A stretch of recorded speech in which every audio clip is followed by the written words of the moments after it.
What's good, everybody? Today we're going to be checking out the internet's darkest corners, number 5 by Nick Crowley. If you are a fan of creepy and unsettling videos, I would highly suggest checking out Nick's channel and subscribing. Flash warning. Topics include... Oh god. Cincinnati 911.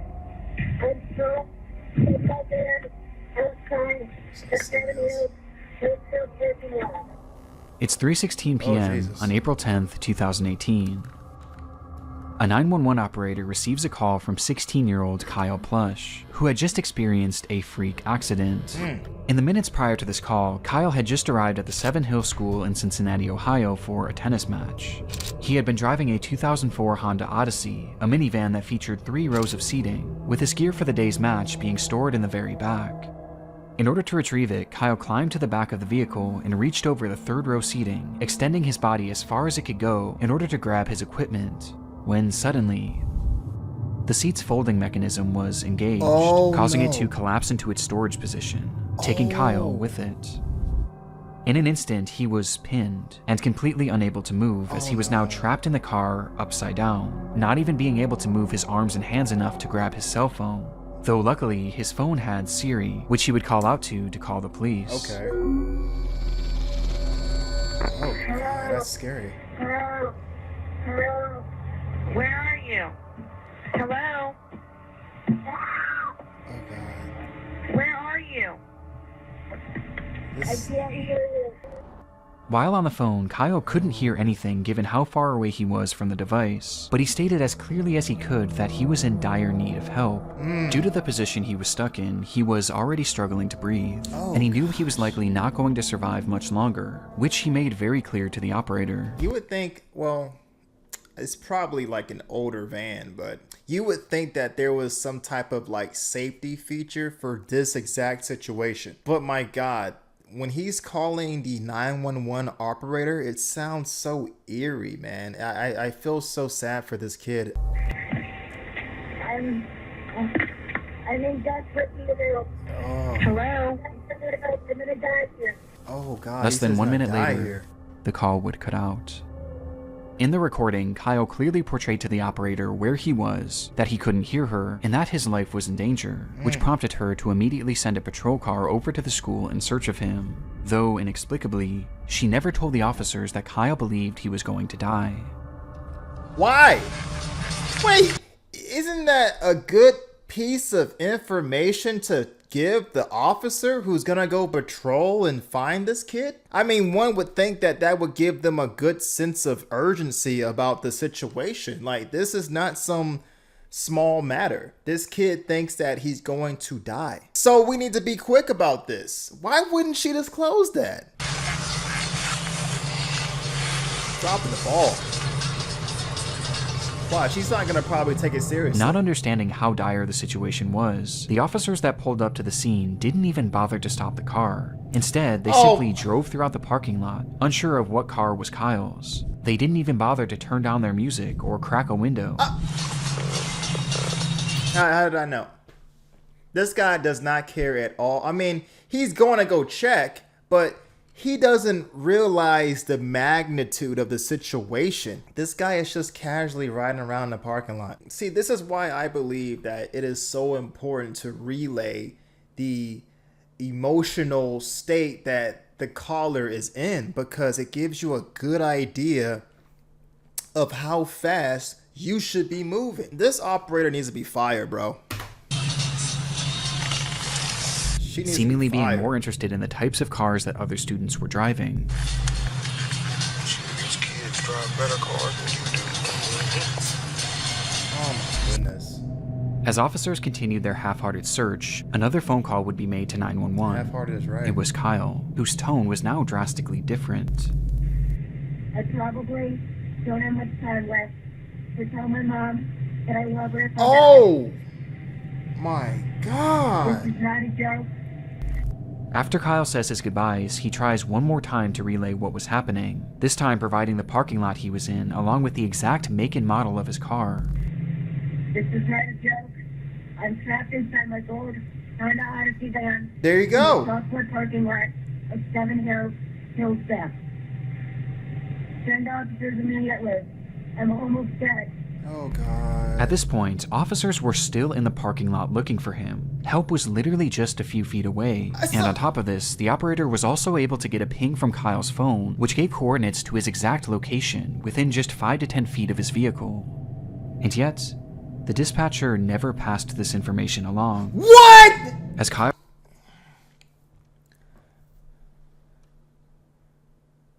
How do you drop the ball so damn hard on this situation?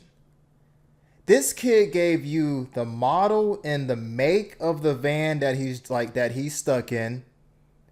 He's desperately trying to get your attention. He says that I don't got much time left. I mean, you're in the right parking lot. Like, is there something that I'm not getting? I hope this 911 operator is fired and charged or something. I don't know. This almost feels personal. Like, why wouldn't you give them that information? I have no clue. Kyle remained on the line fighting for his life. The officers on the scene would pull out of the parking lots, close their report, and carry on with their day, stating, "I don't see nobody." Are you? Which I didn't imagine I would. With this line making it apparent that those involved with the case never actually believed this situation was real, What? and instead viewed it all as a hoax. You've got to be... This guy didn't believe it? Fire the cop and the operator, bro. Fire both of them. Because what the hell? Just minutes later, Kyle would go quiet, and the phone would disconnect for a final time. Oh my gosh. How could you... It would take 6 hours for that trunk to be opened, Oh my and not by the police, but instead by Kyle's father, Oh who had my no idea that any of this had taken place, Wow. seeking out his son's vehicle only to find Kyle flipped upside down in the trunk. Wow. He had been dead for hours. Despite the circumstances, Kyle did everything right. He Right. remained calm, he was respectful, and he described exactly where he was and what his car looked like. I'd be in... And yet, the police never really bothered to take his case seriously, instead believing that this was all just a prank. And had the dispatcher simply relayed how serious the situation was, Right. and had these officers just gotten out of their car to look more thoroughly, Kyle Plush most likely would have survived. I mean, listen.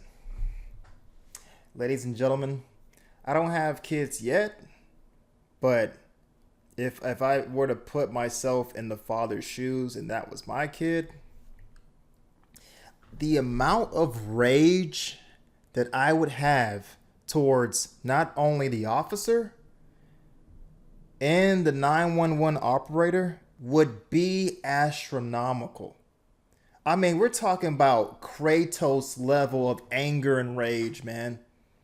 I can't believe these people felt like this was something that wasn't a big deal almost. Like, they didn't believe it. It almost felt like they just hated to do their job. Like, I can't understand why anybody would feel like this particular call was not urgent or they didn't take it seriously. When people typically call 911 operators or 911, they're in, they have different levels of issues going on. Some very severe like Kyle's and other maybe not so much, but you have to take every single call as it's fucking real. It's really happening and these people need help. And just look what happened.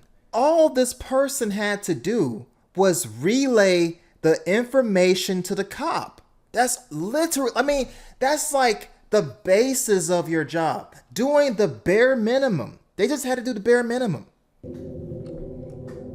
As a result of the mishandling of Kyle's case, his 6 parents, Jill and million. Ron, were awarded a $6 million settlement with the city of Cincinnati. 6 Though million. even more importantly for the couple, they vowed to do their part to assure that mishandled 911 calls of this nature never happen again, as they've gone on to consult with various emergency call centers to tell Kyle's story, somehow taking this horrible accident and selflessly turning it into something positive for the rest of society. They should show the face of the officer and the 911 operator who took on that call. It's only fair. It's because of them. I mean, yeah, they got $6 million, but no amount of money can ever replace a human being, especially your children, if you love them, right? Today, these phone calls remain relics of a grave error made by law enforcement, and a life that never should have been lost, with these recordings now being forever immortalized Wow. in the internet's darkest corners. Should have never happened, dude. This piece clearly shows the metamorphosis My God. possible using computer graphics. We're going to play a game. That's just the first story. My God, Nick. It's hide and seek. What else you got? Sick and devastated. A man living in Baltimore, Maryland goes live on his Facebook page announcing that tonight would be another one of his famous game nights. At this time, the COVID lockdown was in place all across the United States, and practically everyone was cooped up indoors, with little opportunity for real socialization. But for 24-year-old Ernest Wilson and his friends, this didn't stop them from having a good time. Such a weird year. Ernest often hosted parties featuring childhood games like Monopoly and Uno, adding in his adult flair by turning them into drinking games, with one game in particular being top of mind that night: hide and seek. The evening began with Ernest inviting his Oh, I've seen this. I've seen this story before. This is really effed up too. Facebook friends to the function, letting them know that this time the game night would be held at an Airbnb rather than in his home, though he never gave out the address, as this was a closed invitation event, which he made very clear on his page. Please don't show up with nobody I didn't personally invite if we didn't discuss it first. They're going to get left outside.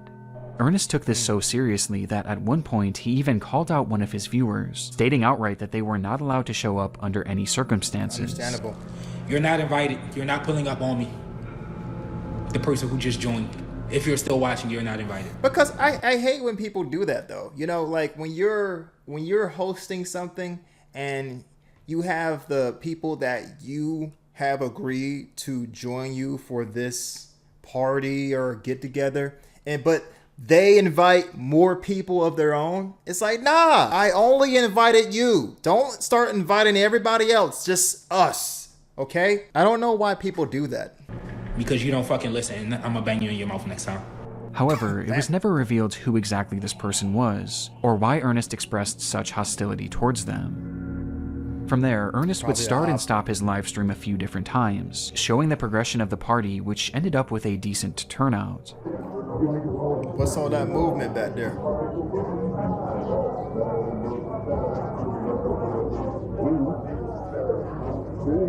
And by 2 a.m., with there being no signs of slowing down, it was time for the main event. Hide and seek.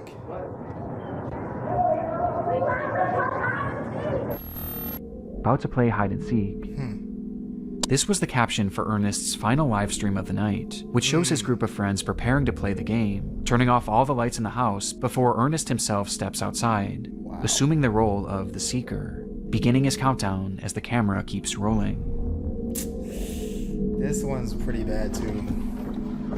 1, 2, 3, 4, 5, 6, 7, 8, 9, 10, 11, 12, 13. I can hear y'all. 14, 15. I can see y'all. 16, 26, 27, 28, 29, 30. Because I'm tired of fucking counting. Ready or not, here I come. After a long 30 seconds, it was time to find his friends, with Ernest starting his search inside the home. Ain't nobody in this bathroom. I didn't think nobody. Fuck. Oh, alright. His ass. Something about this feels so like it just.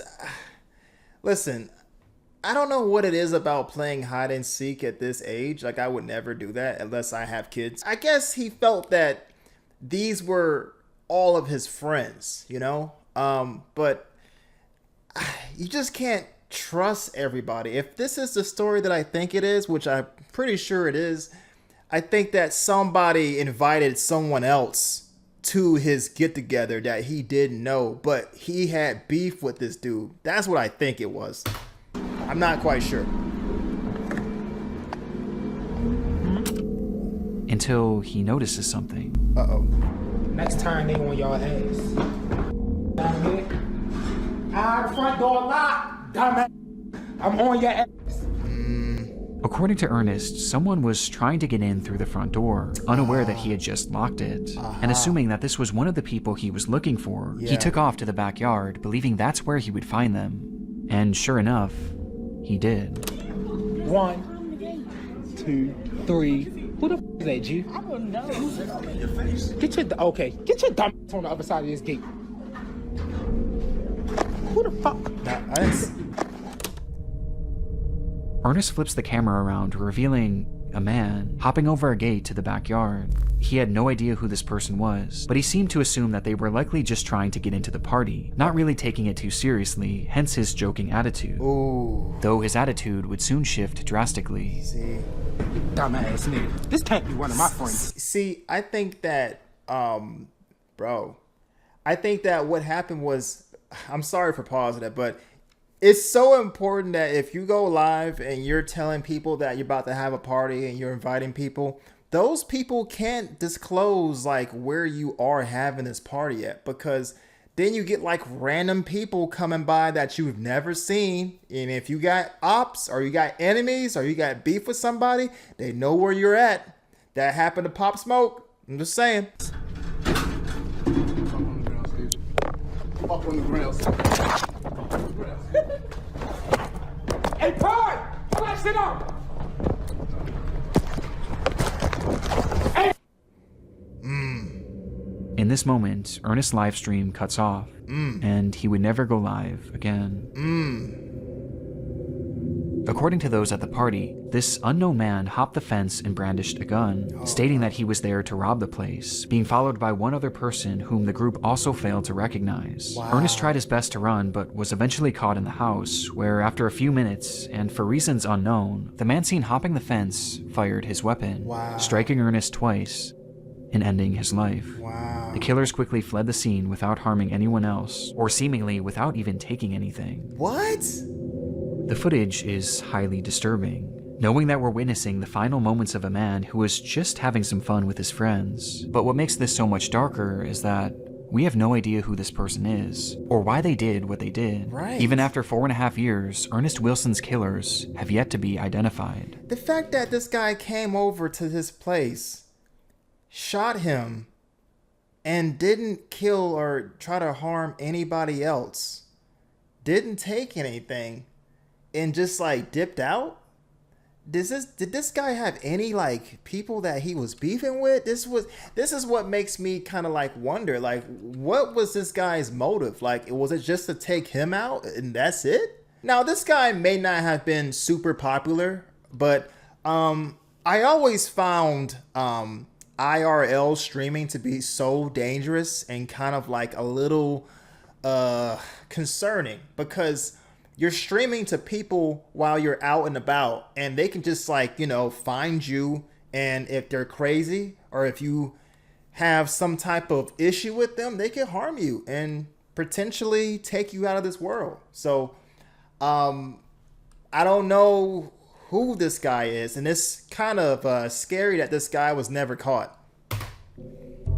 My gosh. Detectives working on the case have theorized that this was likely a robbery gone wrong, potentially spurred on by Ernest's posting habits, as to put it bluntly, he was a drug dealer, as on his Facebook page he often showed off huge amounts of his product, including during a live stream he did on the very day of this party. Why would and you also do on the that? same day, Ernest had made a post about how much cash he had on him, Why? essentially putting a target on his back. See, why would you do that? Online, some have theorized that this botched robbery may have been committed by the person that entered Ernest's live stream earlier that night, which caused him to have that intense reaction. You're not invited. You're not pulling up on me. because you don't fucking listen, and I'm gonna bang you in your mouth next time. Though to my knowledge, this person has never actually been tracked down. Wow. But by far the most common sentiment online was that Ernest's friends were involved to some capacity, Right. as none of them were injured and none of their possessions were taken, Right. making it clear that at the very least, this crime was targeted at the host. And on top of This has got to be an inside job. One of his friends at this party definitely tipped somebody off. That because that's the only explanation. How else would this guy know that they're at this spot? I don't know who did it, but they probably didn't expect this guy to probably kill him, though. That's probably what happened. And because I guarantee you, if you interrogate some of these people, they'll probably tell you. They'll tell you. They will tell you. Yep, I call what's his face to come over because, you know, this guy was always talking about money and all the drugs. So I said, you know what, just come over, just rob him and just leave. Dude ends up shooting and killing him. That's why you got to be so careful with who you hang out with, because not everybody's your friend. of this, remember, Ernest never shared the address for that Airbnb, Right. at least not publicly. And yet, these people just so happened to show up to the home at the exact moments Yeah. that Ernest was by himself in the dark. They had to know. And perhaps most chillingly, as the robbery is unfolding, you can hear one of Ernest's friends chuckling in the background. This can't be one of my friends.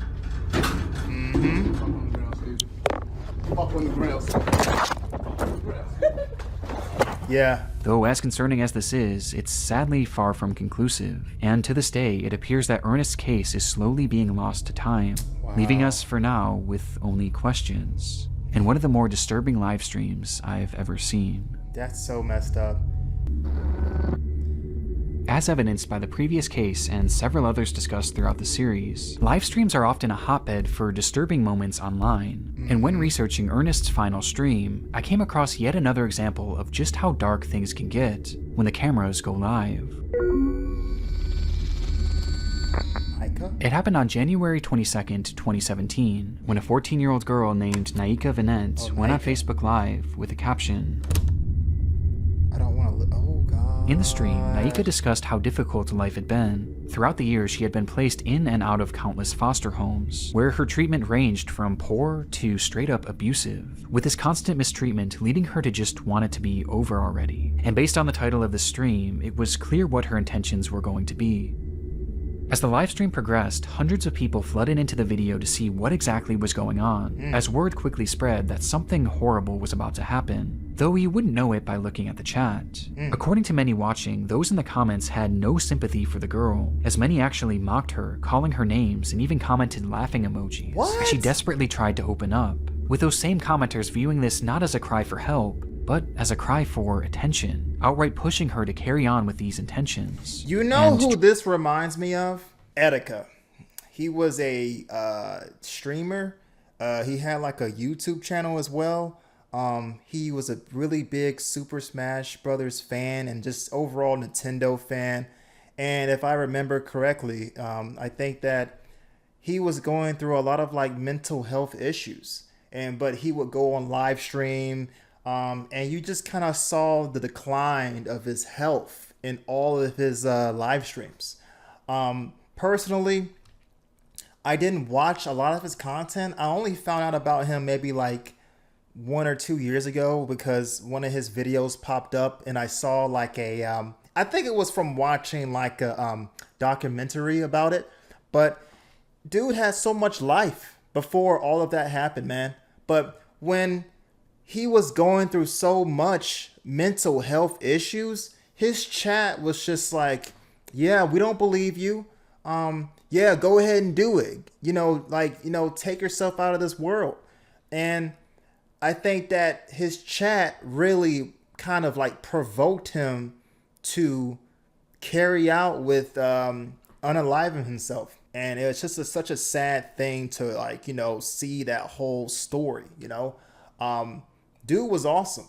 Yeah, he had mental health issues. He should have gotten help, but his chat, and I get it, you can't always seek help from strangers who watch you. You have to go and seek help from people that have your best interests at heart. tragically, she did, all while the camera remained rolling. Oh, God. However, even after she followed through with this, the behavior of her chats didn't stop. Whether they assumed it was fake or just didn't care either way, the hateful barrage of insults actually got even more vile once she had obviously passed away. Evil and this went people. past just words, as people who knew her actually began making parody videos of the girl, replicating the position she was dead in, all while her livestream continued running. What? It would take over an hour before police would finally be called and retrieve her body, with the stream being shut down by Facebook shortly before. It was an awful situation all around, but what I found most saddening about this was her final reason for doing what she did, as she stated simply that she just wanted to be with her real mother, who she loved so dearly. And this was something that seemed to be the plan all along, as her mother, Gina Alexis, claimed that she too desperately wanted to be reunited with her daughter. And following her daughter's highly publicized death, Gina actually came forward at a news conference to discuss the tragedy. Her biological mother broke down while speaking about her daughter's death. She dreamed of one day being reunited permanently. I have trusted Florida foster care people to care for my baby. Where she blamed the entire foster care system for everything that had happened, believing that they didn't do a good enough job of keeping her daughter safe, and they failed to try and reunite her with Naika. Right. Because of the obvious emotion involved and the overall shocking nature of this case, the news report would quickly go viral, leading to widespread support for the grieving mother. However, this also caused some people to look a bit deeper into what exactly led up to this livestream, for which one piece of information was brought to light that somehow made this case even more upsetting. Oh God. On the day that Naika's life came to an end, it was revealed that her mother was actually in the stream watching before and after it happened, seeing her own daughter having this mental breakdown, as well as seeing all those people in the chat mocking her, which made people feel even more sorry for Gina, as her plight was unimaginable.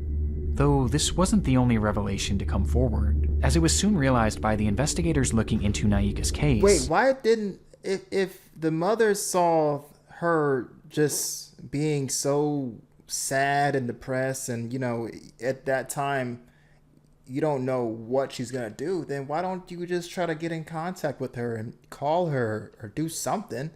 I can't sit there and in good faith watch my child on live stream just depressed, sad, seeing all these people spew this hatred towards her, and I'm gonna call her, or better yet, go to her and comfort her and say, hey, you need to stop going on live stream because these people don't care nothing about you. They have no empathy. The people that were saying these things to a child, basically, or to her, they have no empathy whatsoever for this person. I know that she probably should have been live streaming because, in my experience, you can't seek out empathy from strangers on the internet, There's a lot of vile people online, man. Vile. And they don't care what you do with yourself, And you have to recognize that. There are some people who just are evil. And there's some good people too. Don't get me wrong, there's some good people. But I hate to see that she had nowhere else to go but to strangers online, That Gina had not only witnessed all of these people laughing at her daughter and egging her into ending her life, but she had also joined them as well. What? What in the... Hashtag ADHD games played, you sad little DCF custody. That's why you are where you're at. For this dumb shit and more, What? You keep crying wolf. You dead, you will get buried, life goes on after that doesn't listen to their parents, trying to be grown, seeking boys and girls' attention instead of her books. What? In a live stream where one of the last things Naika ever You said can't was be that she desperately serious. wanted to be reunited with her mother, that same mother was not only watching, but actively pushing her to follow through on her plans, leaving this comment where she outright says that it doesn't matter if you live or die, life goes on. And it got even worse. Okay, I was not expecting that. What is going on, man? What is going on with people? What is going on with this story, man? You really wish that on your daughter? Do you know what kind of person you'd have to be to wish that on your child? I just can't believe somebody like your own flesh and blood, your mother, would ever go into your own live stream to say these horrific things about you. And the child is sitting there wishing that she could be with you. Bro, I can't believe that. Worse, the media also discovered that the reason Naika had been removed from custody to begin with was because Gina had beaten her 30+ times with a belt when she was only 6 years old. Oh my God. On top of this, Gina often texted Naika saying that she wanted nothing to do with her, despite the young girl frequently reaching out and begging to be part of her life. Despicable. Eventually, Gina would tell Naika's caseworker that the girl is y'all's problem, I'm done with the games, before sending Naika... This sounds like somebody who didn't need to be a parent. Because if you're beating your child like that, yeah, you don't really need to be a parent, man. You don't. But the fact of the matter is, man, this is pissing me off. This is pissing me off. I'm sorry, but some people don't need to have kids, man. They don't need to have kids. They don't. And the fact that she not only beat her kid, she wished ill will on this kid. That's yours, by the way. That you brought in this world. She didn't ask to be here. You brought her in this world. And this poor girl only wishes to know you better, be around you, and she loves you. Despite all this stuff you did to her, you're going to still go and tell her you should probably unalive yourself? Oh boy. Finger emojis, when all she did was ask to see her brother. And this is all amongst other things that are far more horrendous that I really don't want to get into. They could throw her ass in jail and yet, too. After Naika's death, Gina had the audacity to go on television in an attempt to garner sympathy for a death that she clearly contributed to, saying that all she wanted was to be the girl's mother, despite rejecting her at every turn. BS. And honestly, this is where I thought this entire story would come to an end, until I noticed something strange when I was editing this video. Naika's Facebook page is still active. It's no longer posting anything original, but instead, the account is consistently reposting content from another page, a page run by Gina. After Naika's death, Gina seemingly seized control of the young girl's Facebook account, where she now posts her own content, which includes her attempting to defend the fact that she gave up on Naika. Tell me what mother would accept a 13 going on 14-year-old in and out of detention centers, going to jail or getting arrested while in foster care? As well as her responding to those who blamed her for her daughter's death. People be like, you heard the rumors going around about you? And I did. But they forgot to tell you one thing. Yeah, this is her way of trying to not take any type of accountability for her actions. This is such a sickening way of not dealing with what you did to your child. It just makes me upset, man.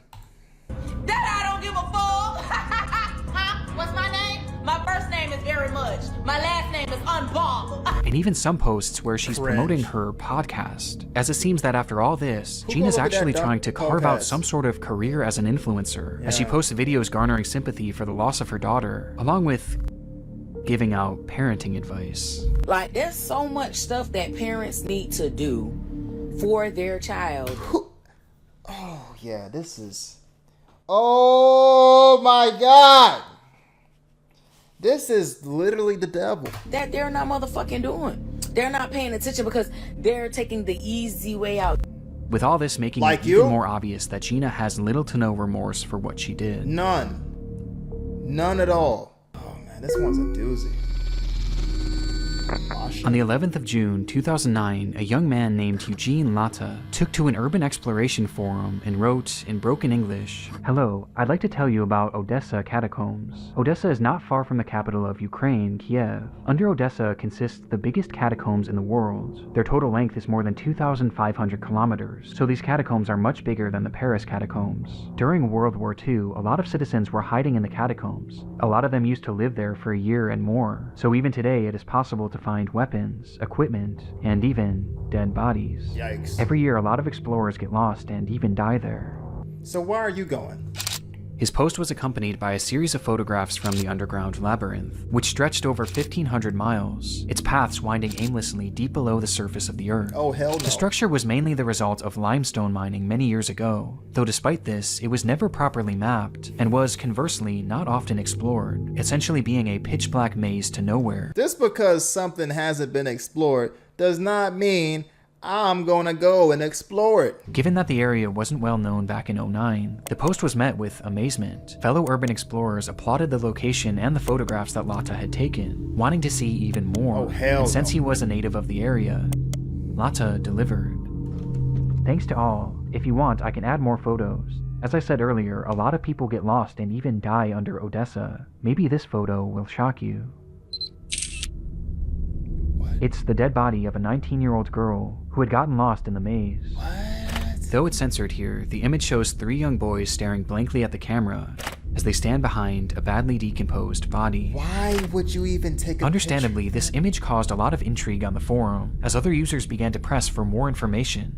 And sure enough, it was a story that Lata knew well. Ugh. 3, 2, 1. Happy New Year, everybody! Happy 2005! It was New Year's Eve, the final day of 2004, What was I when a even group of doing in teenagers 05? made their way down into the catacombs to begin their celebration. This wasn't super uncommon at the time, as many of the entrances to this labyrinth were very easily accessible. This one in particular just so happened to be located directly next to the public school, School 56, and had just been left wide open, making it the perfect place for friends to sneak a few drinks. That should have already been closed off because you know some stupid kid's gonna go down there. As the group began to grow more intoxicated, one of the girls wandered off in search of a place to relieve herself. However, she apparently took one too many turns and soon found herself completely alone. Jesus. She cried out, but the tunnels were just too complicated. Each step she took led her more and more into obscurity. Her friends tried to find her, or maybe they didn't, we really don't know. But in their drunken state, they left the tunnels without their friend. Drunken state. And never went back to find her. And never went. That's why it's so important to understand what type of people you hang around with, because certain people will leave you for dead. At least go call the cops. I don't know if they did this or not. If she did have a flashlight, it wouldn't have lasted long, and for days she likely wandered deliriously through that pitch black maze. Oh, God. Until after what was likely at least 3 awful days, she passed away, with her body being found approximately 3 miles away from the nearest exit. Wow. And looking at one of the only attempted maps of this tunnel system, she never stood a chance. 3 miles away. Perhaps it was dehydration or hypothermia that killed her. But according to some, based on the photo, the corpse appears to have its skull caved in, implying that in a desperate attempt to end her anguish, she may have bashed her head against the wall until she passed away. What? Her name was Masha, and she was only 19 years old. Oh my God. 3 long months later, in April of 2005, Lata and his group would stumble across the body, immediately reporting their findings to the police, though law enforcement refused to even try and venture down there in order to retrieve her, as they knew just how dangerous and unmapped this environment was. It would take 2 long years for her body to be recovered, thanks to a friend of Lata writing a strongly worded letter to the government that included a photo of Masha's body. The story is unimaginable. To be trapped in a place like this with no means of escaping, it has to be the absolute worst way to go. It should be illegal to even go down to the catacombs. It should be closed off to the public. I mean, I know that people are going to find out how to get in anyway, but most of the entrances should be like closed off. The one that he showed earlier, I mean, my God, how easy was it for them to just move that shit out the way and just go down there, you know? And because of the gruesome nature of the story and the photograph, it spread all throughout the online world, where it became a legendary internet mystery, as even with the added context, many were still left with pressing questions. Were Masha's friends involved in some way with her death? Had they abandoned her there on purpose? And did Lata know more than he claimed? But as it turns out, there was one far more pressing question that needed to be answered. What was that? Tell me, Nick. In 2015, a full decade after this photo was taken, a journalist named Mike Pearl had picked up the case with the hopes of writing a Halloween article for Vice. And in his research, he made a rather unusual discovery, as according to him, Masha seemingly didn't exist. What? Pearl was never able to find any verifiable proof that a girl named Masha had ever gone missing in that area. He was also not able to find any death records of anyone by that name either, or even any reports of a body being pulled from the catacombs during this time frame. Something just wasn't adding up, and it got stranger from here. Sometime after the photograph began making its rounds, one of the most prominent explorers of the Odessa catacombs put out a statement on his own website in regards to Masha. which read, "Besides the original photographer, there isn't one person, civilian or law enforcement, that can confirm the story. We believe it is just a practical joke and the corpse is fake." Following this revelation, Pearl was able to track down Lata, who was unable to recount where the body was roughly seen, or even how to get in touch with the other people shown in this photo, none of whom had ever come forward to back his testimony, which makes the credibility of Lata and his story of Masha incredibly shaky at best. Yeah. However, this is where the crux of the mystery stands today. When looking at these photos, one thing is apparent to me and essentially everyone else who has seen them. The corpse shown seems very real, and matches the decay of the bodies found in similar environments, with that one prominent Odessa explorer eventually deleting his statement at some point over the years, leaving the general consensus that this is in fact a real corpse. But if the story of Masha isn't true, then who is this? Well, we have no idea.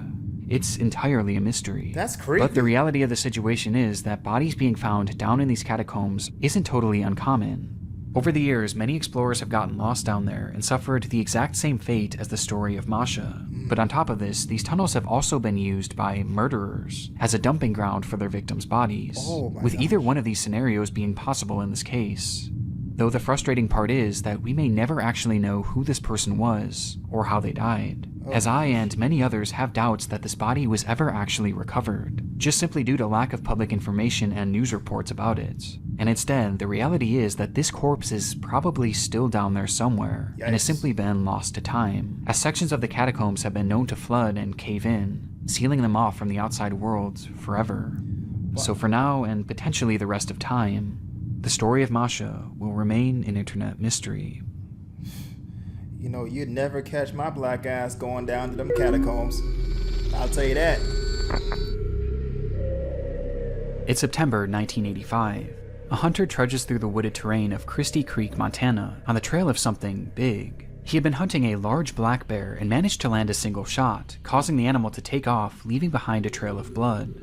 He followed this trail all throughout the remote region before stumbling across a shallow ditch, where he would find a body. Though not the body of the bear he had just shot, and rather, the body of a woman reduced to bone. The remains were quickly sent off for forensic analysis, though very little could be determined other than the fact that she was a young woman, and that she had been murdered, as they found 2 bullet holes in her skull. With there being essentially no other information to go off of, a special team at the FBI started creating a composite of what this woman may have looked like. This was the result. Wow, that is... This was their first attempt at depicting Miss Jane Doe, who they would later dub Christie Crystal Creek, though it wouldn't be their last.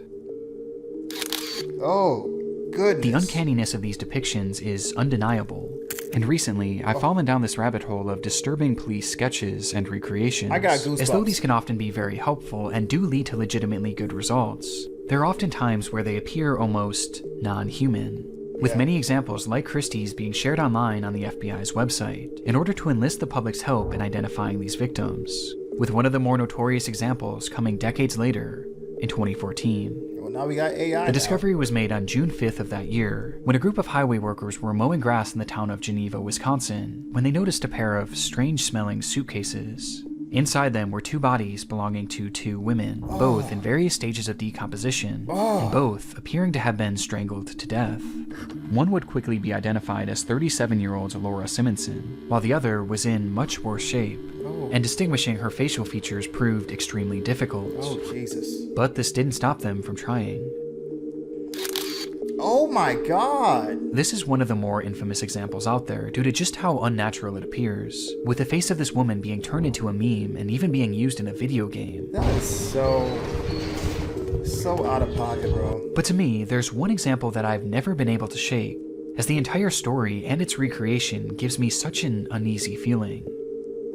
The discovery was made all the way back in April of 1977, when a couple in Alberta, Canada had returned to their often abandoned cabin in order to empty the septic tank, only to find a body floating inside. The body was in brutal shape and showed signs of extreme torture, as the man had been beaten, mutilated, burned with cigarettes, and even shot multiple times. And due to the condition of the body, it was impossible to identify him, though regardless, a recreation was made, and using a computer model of the man's skull, they slowly pieced him together.